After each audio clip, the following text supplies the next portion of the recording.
साथियों, स्वागत है आपका। आज हम बात करेंगे भारत के 10 ऐसे रहस्यमय स्थान, बातें और व्यक्तियों की जो वाकई में विज्ञान के सामने एक ऐसा प्रश्न चिन्ह लगाते हैं जिसके बारे में विज्ञान कुछ नहीं कह सकता। एक तरफ तो विज्ञान ने इतनी प्रगति कर ली है कि वो बहुत सारी बातों को रिवील कर रहा है, उन्हें बता रहा है अंतरिक्ष के क्षेत्र में, लेकिन ये बातें जो भारत के ऐसी हैं जिनके बारे में विज्ञान अभी भी मौन है, कुछ भी नहीं कह सकता। चलिए शुरू करते हैं। पहली, कोंगला दर्रा, लद्दाख। कोंगला दर्रा लद्दाख को एलियंस का घर माना जाता है। यदि कोंगला दर्रा लद्दाख की आप लोकेशन देखेंगे तो ये उस क्षेत्र में पड़ता है जो कि लद्दाख क्षेत्र में आता है। भारत और चाइना के बीच इसमें डिस्प्यूटेड है, इसलिए दोनों, ना तो ये भारत में पड़ता है अच्छे से, ना चाइना में पड़ता है, और यहाँ पर पेट्रोलिंग ढंग से नहीं हो पाती। पूरा के पूरा बर्फीला ये क्षेत्र है और इस पूरे बर्फीले क्षेत्र में यहाँ के जो स्थानीय निवासी है उन्होंने कई बार अंतरिक्ष जीवों के गुप्त स्थापना स्थल के रूप में इसे देखा है। कई बार यहाँ यूएफओस आती हुई देखी है। यूएफओस मतलब वो चीज़ें जिन्हें कहते हैं अनआइडेंटिफाइड फ्लाइंग ऑब्जेक्ट्स, यानी जिन्हें उड़न तस्तरी के रूप में जाना जाता है। तो यहाँ के स्थानीय लोगों ने कई बार ऐसी तस्वीरें देखी हैं। इवन 2006 जून 2006 में गूगल सैटेलाइट के द्वारा भी एक ऐसी ही तस्वीर सामने आई है जिसमें एक ऐसा ही फ्लाइंग ऑब्जेक्ट इस क्षेत्र में दिखाई दे रहा है। तो ये है पहला मिस्टीरियस जगह, रहस्यमय स्थान। दूसरा, ताजमहल एक शिव मंदिर, तेजो महलाए। ये बहस बहुत पुरानी है। ताजमहल जो कि एक प्यार का प्रतीक है और कई जगह पूरे भारत का प्रतीक हो जाता है। भारत को विदेशों में रिप्रेजेंट करने के लिए इस तस्वीर का प्रयोग किया जाता है, लेकिन ये भी अपने आप में एक रहस्यमय और विवादित मुद्दा है कि ताजमहल वाकई में एक मकबरा है या एक शिव मंदिर। अगर इसकी जांच पड़ताल करें तो दिल्ली के एक प्रोफेसर थे, PN ओक, पुष्पेंद्र नागेश ओक, जो कि साथ में इतिहासकार भी थे। उन्होंने एक पुस्तक लिखी, the Taj Mahal is a temple palace. उन्होंने इसमें बताया कि ये जो ताजमहल है, ये जो इमारत है, ये जयपुर के राजा जयसिंह के अधीन थी, जिसको शाहजहां ने जबरन उनसे हथिया लिया था और थोड़े से इसमें बदलाव करके मकबरे का रूप दे दिया था, और जिसके परिप्रेक्ष्य में उनके द्वारा कई प्रकार के सबूत भी दिए गए हैं। सबूत जैसे कि यहाँ पर आप देख सकते हैं तस्वीरों में एक गुप्त कमरा जो ताजमहल के नीचे है। ताजमहल के ऊपर स्थित जो कलश है, जो कि हिंदू मंदिरों में जो विशेषता है कलशों की, वो, और एक पच्चीकारी जहाँ पर आपको ओम की आकृति दिखाई देगी। ये ऊपर की तरफ इस पच्चीकारी में यहाँ पर ओम की आकृति आप देख सकते हैं, ये ताजमहल की है। इसके अलावा उन्होंने कहा कि उस समय के जो इतिहासकार हैं उनमें से किसी के द्वारा भी ऐसी कोई घटना नहीं दर्शाई गई है जो कि इतनी बड़ी इमारत के बनने की बात कहती हो। साथ ही कार्बन डेटिंग जो पद्धति है उसके द्वारा भी ताजमहल की उम्र काफ़ी पुरानी मानी गई है। तो ये सारी चीज़ें हैं जो कि इसको सस्पेक्टेड बनाती हैं। आपकी सुविधा के लिए हमारे द्वारा, क्योंकि ये जो ये बुक है the Taj Mahal is a temple palace, इसको बैन कर दिया गया है, लेकिन ये बुक बहुत खोजने के बाद इंटरनेट पर हमें मिली। उसका लिंक हम नीचे दे रहे हैं, आप चाहें तो इस बुक को वहाँ पर जाकर पढ़ सकते हैं। अब देखना यह है कि यह वाकई में इसकी सच्चाई क्या है। इसके बारे में सिर्फ सरकार ही कुछ बोल सकती है, इसके अलावा कोई कुछ नहीं बोल सकता। अगली जो सस्पेक्टियस पर्सनालिटी हमारे सामने है वो प्रहलाद जानी, जिन्हें माता जी के नाम से भी जाना जाता है। ये ऐसे व्यक्ति हैं जो दावा करते हैं कि पिछले 70 सालों से इन्होंने कुछ भी नहीं खाया है। पिछले 70 सालों से ये बिना कुछ खाए पिए जिंदा हैं। बड़ी दिलचस्प कहानी है इनकी। यदि हम बात करें तो ये जो हैं बेसिकली राजस्थान के रहने वाले थे, जिन्होंने अपना गांव छोड़कर गुजरात चले गए, और वहां पर इनके द्वारा जो बताया जाता है कि माता अम्बा की कृपा हुई, और माता अम्बा यानी कि देवी दुर्गा की कृपा से ये बिना कुछ खाए पिए 70 सालों से जिंदा हैं। इनके दावे की जांच करने के लिए 2 बार 2003 में और 2010 में इनकी मेडिकली पूरी तरह से जांच की गई, और ये जांच जो की गई, ये स्ट्रिंगल हॉस्पिटल है स्ट्रिंगलिंग हॉस्पिटल अहमदाबाद, इसमें डॉक्टर सुधीर शाह के नेतृत्व में ये जांच की गई और दोनों बार इनके दावों को बिल्कुल सच पाया गया। जबकि दूसरी बार तो जांच डीआरडीओ के निर्देशन में की गई थी, तो दोनों बार इनके दावों को पूरी तरह से सच पाया गया और 15 दिन तक ना ये टॉयलेट गए, ना इन्होंने कुछ खाया, ना कुछ पिया। 15 उसके बाद भी पूरी तरह से स्वस्थ ये हैं। तो ये एक बहुत बड़ी मिस्ट्री है जिसको कि विज्ञान समझ नहीं पा रहा कि आखिर ऐसा कैसे पॉसिबल है। अगली मिस्ट्री की बात करें वो है हेती या हिम मानव या इंग्लिश में जिसे कहते हैं बिगफुट। एक कहानी के अनुसार कई वैज्ञानिक मानते हैं इस चीज़ को कि जो पृथ्वी का ओरिजिनल जीव है वो बिगफुट ही है। इंसानों को एलियंस के द्वारा बनाया गया है बिगफुट और कुछ परग्रही जीवों के क्रॉस के द्वारा, यानी कि हम जो इंसान हैं ये पृथ्वी के ओरिजिनल निवासी नहीं हैं। जो बिगफुट होता है उसके शरीर पे बहुत बड़े बड़े बाल होते हैं, उसकी हाइट करीब 10 फीट तक होती है और वजन 545 किलो तक होता है। ये अभी तक रहस्य बना हुआ है कि एक्चुअल में ये है भी या नहीं है, क्योंकि कोई भी इसे दावा करके नहीं कह सकता कि उसने इसको देखा है। अभी तक जो दावे हुए हैं इसको देखने के, 1935 में हांगकांग में इसकी पहली बार खोपड़ी मिली थी। साथ ही इसका उल्लेख जो है ऋग्वेद और सामवेद में भी आता है।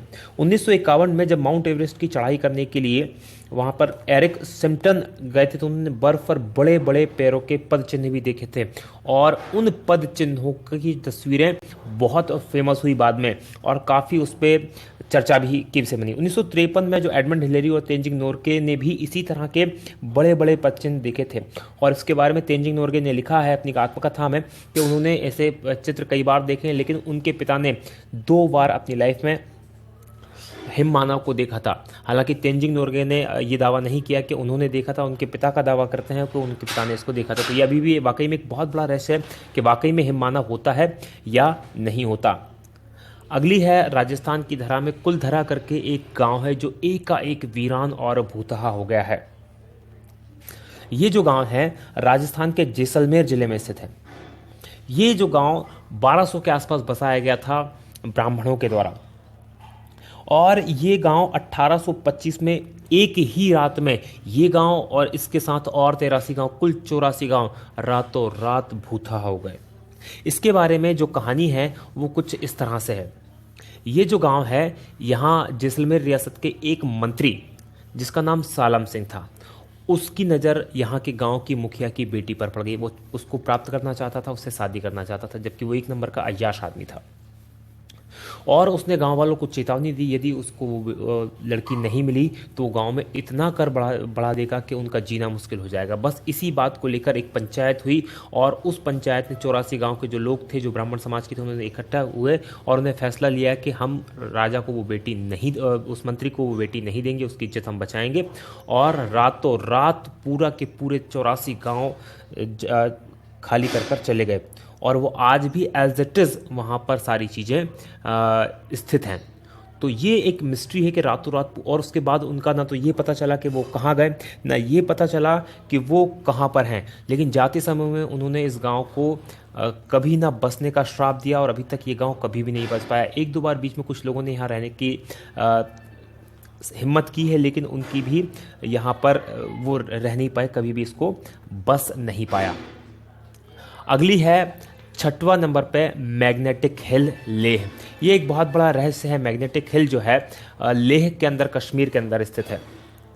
जहाँ पर यदि आप देखेंगे किसी ढलान पर आप गाड़ी खड़ी कर दें तो आप पाएंगे यदि आपने गाड़ी में हैंड ब्रेक या गियर नहीं लगाया है तो गाड़ी नीचे की ओर लुढ़क जाएगी या नीचे की ओर लुढ़केगी। लेकिन यहाँ पर इसका उल्टा होता है। यदि गाड़ी आपने न्यूट्रल में या बिना ब्रेक के या बिना न्यूट्रल में खड़ी कर दी तो यहाँ गाड़ी ढलान के नीचे की ओर न लुढ़कते हुए ऊपर की ओर खींचेगी और लगभग वो भी 20 किलोमीटर प्रति घंटे की रफ्तार से तक ऊपर जा सकती है। तो बहुत बड़ा एक ये रहस्य बना हुआ है। कहा जाता है कि यहाँ बहुत बड़ा मैग्नेटिक फील्ड है जो गाड़ियों को, क्योंकि वो आयरन की बनी होती है और लोहा जो होता है आयरन को खींचता है, इसलिए वो इसे अपनी ओर खींचती है। तो ये भी एक बहुत बड़ा रहस्य है। आप इन सब चीज़ों को गूगल पर देख सकते हैं, इनके बारे में पढ़ सकते हैं बहुत ईजिली। जितनी भी मैं चीज़ें बता रहा हूँ सब के सब गूगल के बेस में इनके ऊपर बहुत विस्तार से लिखा हुआ, आप इसको देख सकते हैं। अगला है 7वां नंबर का जातिंगा। जातिंगा है असम में और ये है पक्षियों का आत्महत्या स्थल।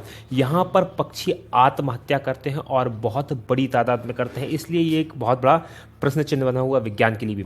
होता क्या है, मानसून के बाद जब सितंबर और अक्टूबर के महीने में रात के समय खासकर 6 बजे से 9:30 बजे के बीच में कई पक्षी यहाँ पर क्या होते हैं, जो प्रवासी पक्षी आते हैं या स्थानीय पक्षी भी जो होते हैं, शहर में जो या गांव जिसे कहा जाए उसमें जो लाइटें लगी उनकी ओर आकर्षित होते हैं और टकराकर मर जाते हैं। और ये घटना खासकर सितंबर और अक्टूबर में ही होती है, इसलिए ये बहुत बड़ा रहस्य का विषय बना हुआ है। इस पर कई समय तक रिसर्च की गई, लेकिन कुछ भी समझ में नहीं आ रहा कि आखिर ऐसा क्यों होता है। अगली बात करें, 8वीं है भानगढ़ का किला। ये एक भूतहा महल है। भानगढ़ का किला राजस्थान में स्थित है। ये अजबगढ़ अलवर राजस्थान में स्थित है। यदि भानगढ़ के किले की हम बात करें तो रात में सूर्यास्त के समय यहाँ पर जाने की पूरी तरह मनाही है और इसके संबंध में भारतीय पुरातत्व संरक्षण विभाग ने वहाँ पर बोर्ड भी लगाया है, क्योंकि एक संरक्षित स्थल है।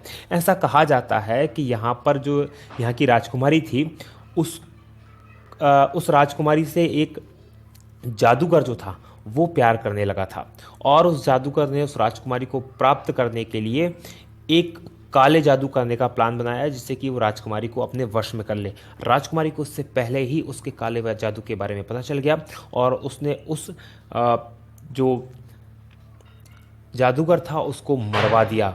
और जब वो जादूगर मरा तो उससे पहले उसने उस जगह को श्राप दे दिया और आज भी यहाँ पर रात के समय कोई भी रुकने की हिम्मत नहीं करता। और कुछ लोगों ने यहाँ पर रुकने की, रात में, दिन में हालांकि टूरिस्ट के लिए खुला रहता है, लेकिन रात में रुकने की कोशिश की तो वो कभी भी लौट कर वापस नहीं आए हैं। अगली जो जगह है वो है लेपाक्षी मंदिर आंध्र प्रदेश। लेपाक्षी मंदिर आंध्र प्रदेश एक बहुत ही नायाब नमूना है मंदिरों का। बहुत शानदार स्कल्पचर यहाँ बने हुए हैं। ये यहाँ पर एक हवा में झूलता खंबा यहाँ पर स्थित है।